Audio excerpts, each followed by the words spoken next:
Blessings, God family. Another day of our 42-day detox. Today is day 8 of our Ma'at detox, and I'm feeling amazing. We're going to cover Law 7 and Law 8 today.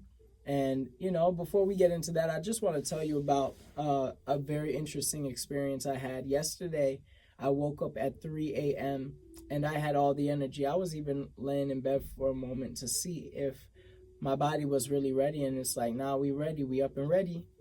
So it was a beautiful vibe to just get up and feel refreshed and only be on about 4 hours of sleep, half of what most people would recommend, right? What I'm realizing, even from reflection, meditation, and studies, is that we don't need as much sleep when we're not constantly feeding the body food, because the number one drainer, or the number one bodily function that takes the most energy, is digestion. So if there's nothing to digest, then there's more to manifest when it comes to less rest. There's no need to rest when you're already in a space of the nutrients, the vitamins just being readily and quickly absorbed, as opposed to having to go through the digestion and then the elimination process. When I tell you I feel so clear right now, and it's also reflecting mindfully and in terms of the way I'm moving and navigating life. And this always happens to me during my fast. I'm not saying anything new. I just want to always remind people of the benefits, because it's so powerful. So even the cold weather, like I've been only consuming raw, and the cold weather is not bothering me. I'm realizing that it really is a state of mind. It's a conditioning. Like once we get into some sort of habit of thinking out in a particular frequency, well, we're going to match that frequency in terms of our feelings in our body, our nerves, our neurons. Like everything is reacting and responding to our mind. So the mindfulness is such a powerful component in all of this when it comes to truly fasting. Right? Because there's a big difference between starving and fasting. We're not starving because we're not begging for nothing. You feel me? Everything that we need is already here. So giving thanks for y'all joining me on this journey. Yeah, it was just incredible to also, whether I'm going to an audition or I have some sort of thing going on, like there's just so many things manifesting in such a beautiful way. So I just want to, share that with y'all. And then let's get into the 7th law of Ma'at. I want to revisit the 6th law of Ma'at just to give some context, right? And it's basically like I have not swindled offerings in the 6th law. And in the 7th law is I have not stolen from the divine, God, goddess, right? I have not stolen from the divine. Now, some people might see these two and say, wow, these are also awfully similar. Just like I said in the last video, these laws are, when you go section by section, they're very related. Now, the idea of swindling offerings is more of a misuse of the physical, whereas robbing from the divine is more of a spiritual aspect and connotation. So yes, like it could be also in the same action you are taking offering.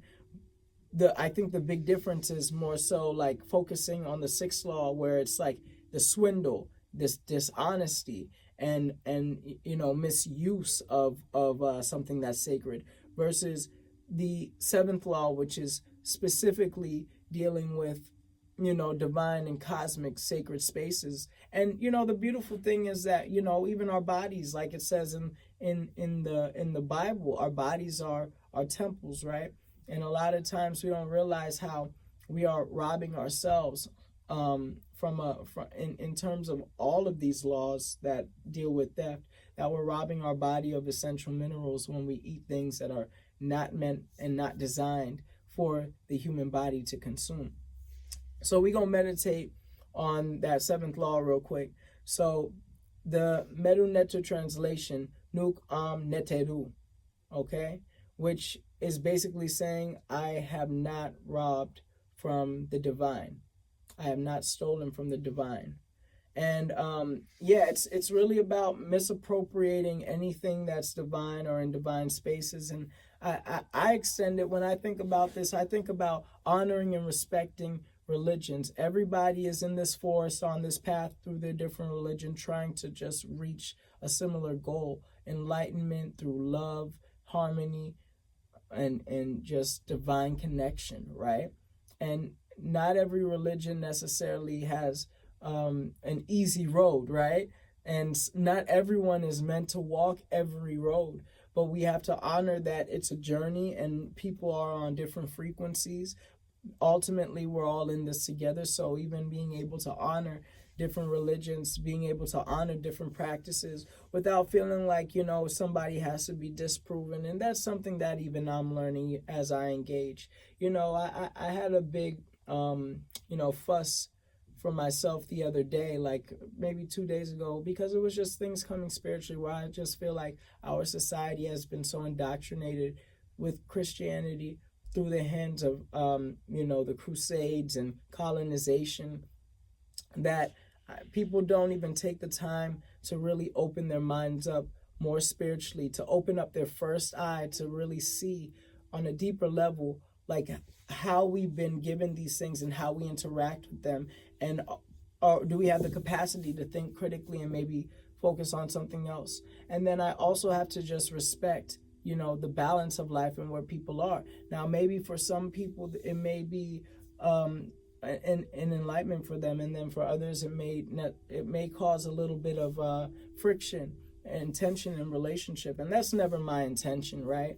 It's just that when I see the brutality and the indigenous cultures that were robbed from their practices at the hands of Christianity, it does rub me the wrong way. But I still, love so many concepts and so many things about the Bible. There's so many things that somebody could use and really elevate their consciousness, elevate themselves. And it was interesting to me that Jesus spent some time in Egypt, right? In Kemetic. I mean, all of these practices are really there.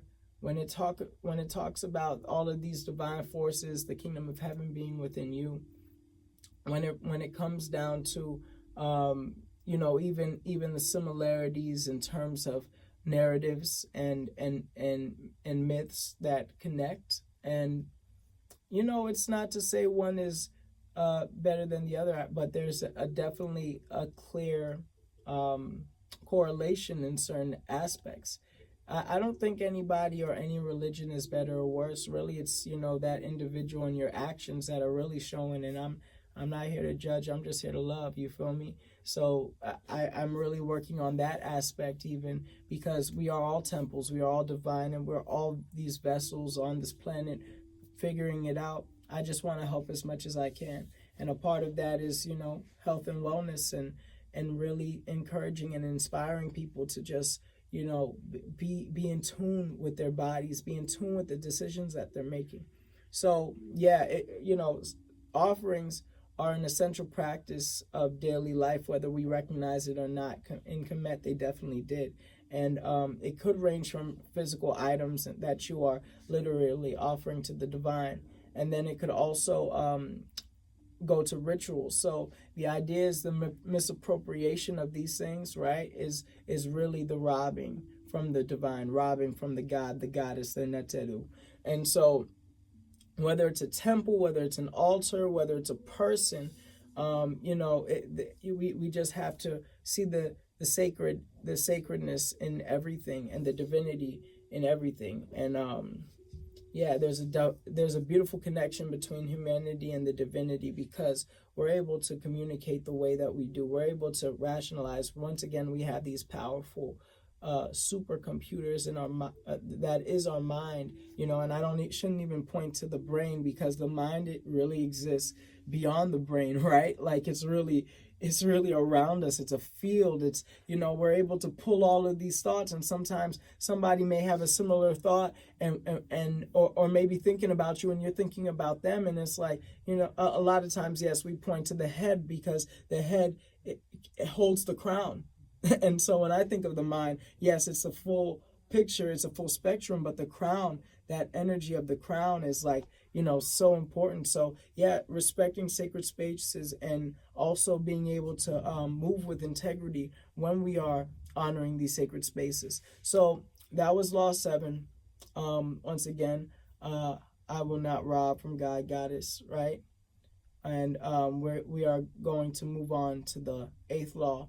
And the 8th law is something that we did today, right? I have not uttered lies. We focus so much on the throat, and even making sure that we can just acknowledge sometimes that we need to physically get in tune with right here, even in between, especially the neck and the shoulder, like right in these areas. We could do this for ourselves, self-healing, self-massage, self-rakai or Reiki. And so the idea of not uttering lies, it's like sometimes also we lie to ourselves. It's like we need to take accountability for the words that we utter, but also the words that we are reflecting internally as well. So yeah, it was a very beautiful time, just speaking of makeru, right? True of voice, to really reflect on this concept of being honest and living in truth, and making sure that we're holding ourselves accountable to be in truth. Because a lie doesn't feel good. When you lie to people, you're lying to yourself, and there's a deep sinking feeling that we usually feel. Some people, they become numb to it, just like if you are always drinking, you're building up a tolerance, but that doesn't mean your liver's not feeling it, right? So yeah, it's really about living in divine truth and being honest with yourself, having an honest relationship with yourself, because that's also a key to manifestation. You have to be real with where you're at. You have to be real with your thoughts so that you can really get the healing that you need. You can't heal if you can't be real. So very important to just meditate on the idea of truth and honesty, and seeing where you are in the moment, seeing where people are, even as you're having conversations with them, and make sure that you're having honest conversations. It actually came to me in the dream, which is so crazy. January 2nd, I was having a conversation in a dream with a great friend of mine, and he was basically telling me in that dream that I could just be true, like just be in truth, like be truthful with him, be honest. And it was such a powerful way to start this cycle, this 365. I say that to say this, right? That even during the detox, it's like the dream state, the astral world is so connected. I've been remembering my dreams so vividly, to the point where it's like a lot of the information I'm coming back with is from these dreams, and I'm not special in that way. We are all capable of this. You can do it too. Trust yourself, trust your body, making sure that you're just living in peace, living in hetep, living in ma'at, and balance and truth, right? So truth is a huge theme of ma'at, because ma'at represents truth. She's a neter that represents truth. So giving thanks for y'all so much for tuning in. Definitely, it's only gonna get better and better, because we getting better and better. And if the divine happens to call us up, give thanks, because we're even more connected. Stay rooted. Bless.